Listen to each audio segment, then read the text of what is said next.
Focus on your environment, सबसे ज़्यादा ज़रूरी है ये। आपका डेली बेसिस पे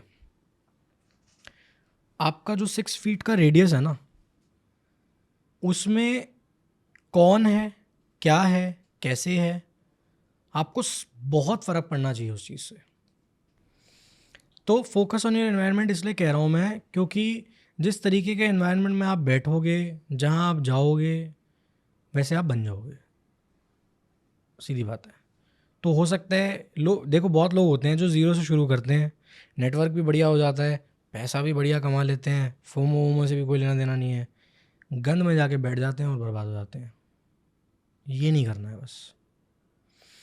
अपने आसपास आप उन लोगों को मत रखो जो या तो आपको नीचे खींचते हो, या आपकी हैबिट्स ख़राब करते हो, या फिर जिनका माइंडसेट आपके माइंडसेट से एकदम डिफरेंट है, क्योंकि वो आपके ऊपर बोझ बनेगा इंसान, वो आपके ऊपर लदेगा, वो अपनी इमोशनल उल्टी करेगा आपके ऊपर, वो अपनी फाइनेंशियल उल्टी करेगा आपके ऊपर, वो उल्टी करता रहेगा आपके ऊपर बैठ के, और आप उस उल्टी को साफ करते रहोगे पूरा टाइम।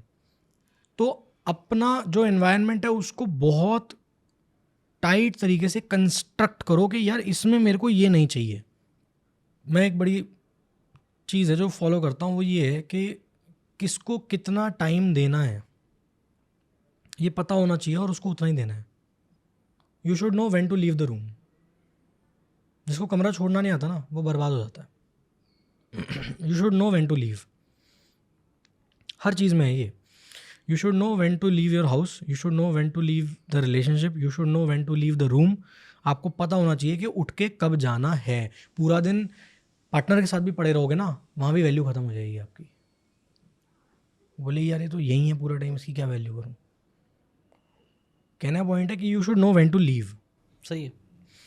तो आपको ये पता होना चाहिए कि किसको कब कितना टाइम देना है, और उतना ही देना है, उससे ज़्यादा भी नहीं देना है, क्योंकि उससे ज़्यादा दोगे आपकी वैल्यू ख़त्म हो जाएगी। वो फिर उल्टी करेगा आपके ऊपर, वो इंसान आपके ऊपर लदेगा फिर, और वो उसका जो लदना है ना आपको इमीडिएटली फील नहीं होगा।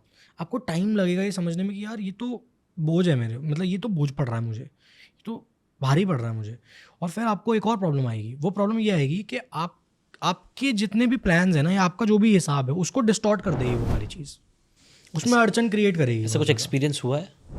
हाँ बहुत हुआ है कुछ एग्जांपल दे सकता?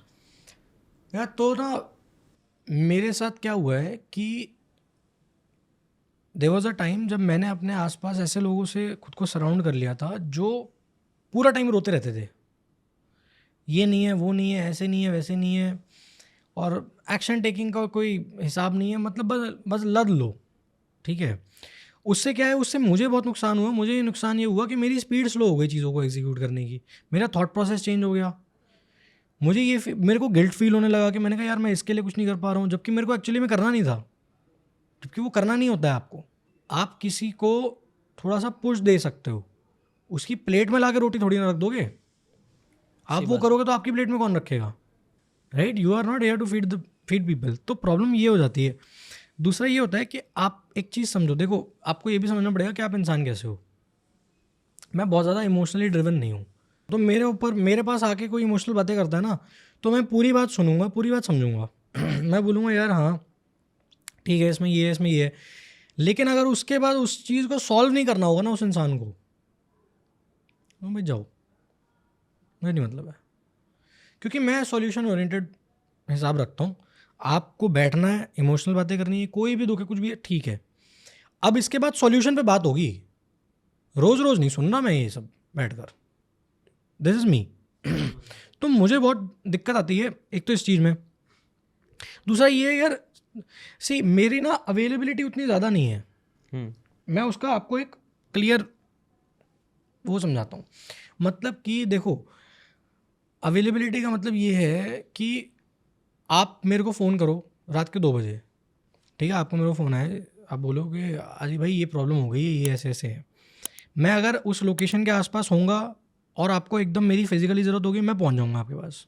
आप रात के 2 बजे भी फ़ोन करो, आप मेरे को कोई चीज़ होगी कि मैं फिजिकली नहीं आ सकता, लेकिन आपको कोई हेल्प रिक्वायर्ड है, कोई भी चीज़ है, मैं कर दूंगा। आपको कोई बात करनी है जो बहुत इंपॉर्टेंट है, जहाँ पे आप कहीं फंस गए हो या कुछ है, बिल्कुल फिजूल में फ़ोन नहीं करने का मेरे को। गाली देता हूँ गंदी माँ बहन की, फालतू का फ़ोन नहीं आना चाहिए, सीधी बात है। मैं अपने कॉलेज के टाइम पे मेरा अगर सबसे कोई दोस्त फोन करता सबसे अच्छा फ्रेंड था मेरा वैभव, हाँ। ठीक है, मतलब सबसे ज़्यादा वो मानता है मेरे को, मैं भी बहुत मानता हूँ उसे। तो ना मैं बताता हूँ आपको, उस कॉलेज के टाइम की बात है, ये कॉलेज टाइम बहुत पहले से है मेरे साथ ना। तो ना होता ये था कि कोविड वोविड चल रहा था, तो हम लोग बैठे थे, तो मैं तब भी काम में लगा हुआ था, तो उसका ना फ़ोन आ जाता था, हर एक छोटी चीज़ पे फ़ोन आ जाता था। तो एक दिन मैंने उसे बड़ी खरी खोटी सुनाई, मैंने उसे कहा, मैंने कहा देख भाई, जो बात अर्जेंट और इम्पॉर्टेंट, ये 2 क्राइटेरिया मीट कर रही हो कि अर्जेंट भी है और इम्पॉर्टेंट भी है, सिर्फ इम्पॉर्टेंट नहीं, अर्जेंट भी है इम्पॉर्टेंट भी है, उसी बात को करने के लिए मेरे पास फ़ोन आना चाहिए, वरना व्हाट्सएप कर दे भाई। वो तुम्हारा दोस्त था? अच्छा, बिल्कुल भाई जैसा है, अभी भी है? अभी भी है। ज़्यादा टाइम नहीं रहेगा अगर ऐसा रखोगे तो। नहीं नहीं, अभी भी है। मैंने उसको बोला कि मैंने कहा देख, तुम अगर तेरे को वैसे बात करनी है कि यार बहुत टाइम हो गया, अब हमें बात वाली बात करनी है, कॉल मी, बिल्कुल बात करेंगे, मैं अगर उस टाइम पे फ्री हूँ तो बिल्कुल बात कर लेंगे, कोई दिक्कत नहीं है। अगर मान लो कोई ऐसा काम है जो अभी इमिडिएटली होना है, इंपॉर्टेंट है, अर्जेंट है, बिल्कुल करो।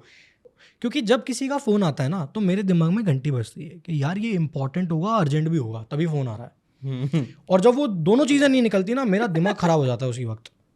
ठीक है, एनवायरनमेंट की बात कर रहे थे हम, जो 5th स्टेप था हमारा वो यही है कि आपको अपने एनवायरनमेंट पे बहुत कॉन्शियसली फोकस करना है। अपने एनवायरनमेंट में कोई भी ऐसी चीज़, कोई भी ऐसा इंसान मत रखो जो आपकी स्पीड को स्लो करता हो या आपके माइंडसेट को डिस्टॉर्ट करता हो किसी भी तरीके से, या आपके ऊपर कोई भी इमोशनल बोझ बन रहा है। क्योंकि बैगेज लेके आप ज़्यादा दूर तक नहीं जा पाओगे, ओके। किसी भी तरीके का वो हो, किसी भी तरीके का वो हो, आप बैगेज लेके ज़्यादा दूर तक नहीं जा सकते हो। अगर आपको ये बातें काम की लगी होगी तो do check out the full podcast यार, जाके देखो, डिटेल में चीज़ों को समझो, तब ज़्यादा अच्छे से समझ में आएगा, ज़्यादा अच्छे से आप अपनी ज़िंदगी में चीज़ें अप्लाई कर पाओगे। Thanks so much and subscribe this channel.